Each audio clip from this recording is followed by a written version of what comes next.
Republican 2024 hopefuls respond to Tucker Carlson's questions about their stance on Russia-Ukraine war. Trump, Pence, DeSantis, Noem address questions on how the U.S. should respond to the ongoing conflict. Several of the highly buzzed Republican presidential hopefuls have responded to Tucker Carlson's questions pressing their stance on the ongoing war between Russia and Ukraine. Last week, the Fox News host challenged the already declared candidates as well as several prominent Republicans who have sparked chatter of potentially entering the 2024 race to answer a questionnaire that asked the following: Is opposing Russia in Ukraine a vital American national strategic interest? What specifically is our objective in Ukraine, and how will we know when we've achieved it?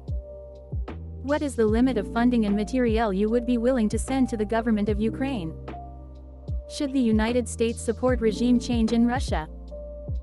Given that Russia's economy and currency are stronger than before the war, do you believe that U.S. sanctions have been effective? Do you believe the United States faces the risk of nuclear war with Russia? Two of the three declared presidential candidates, former President Trump and entrepreneur Vivek Ramaswamy, responded to Carlson's inquiry, as well as former Vice President Mike Pence, Florida Governor; Ron DeSantis, South Dakota Governor; Kristi Noem, Texas Governor; Greg Abbott, South Carolina Sen.; Tim Scott and former New Jersey Governor; Chris Christie. Former UN Ambassador Nikki Haley was the only declared presidential candidate who did not respond to Carlson's inquiry. Former Secretary of State Mike Pompeo, Virginia Governor; Glenn Youngkin, New Hampshire Governor; Chris Sununu and former Arkansas Governor; Asa Hutchinson, all who have signaled a potential White House bid, also did not respond to the questionnaire. Former National Security Advisor John Bolton declined to comment. Is opposing Russia in Ukraine a vital American national strategic interest?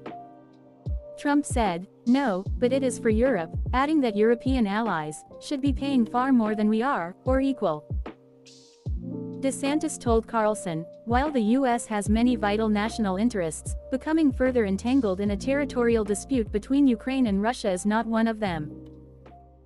Noem pointed to China as being the primary external threat to the U.S. instead of Russia, saying the war in Ukraine should be Europe's fight, not ours. Ramaswamy says it's not vital to oppose Russia while stressing it is vital for the U.S. to have energy independence, insisting that had Europe relied more on the U.S. for oil and gas instead of Russia, the invasion might not have happened. White Houses, encouraging President-elect to reach out to President Zelensky, but no confirmation of meeting. Meanwhile, Pence touted the Reagan doctrine of fending off enemies on their shores to prevent America's direct involvement, telling Carlson, there is no room for Putin apologists in the Republican Party. This is not America's war, but if Putin is not stopped and the sovereign nation of Ukraine is not restored quickly, he will continue to move toward our NATO allies, and America would then be called upon to send our own.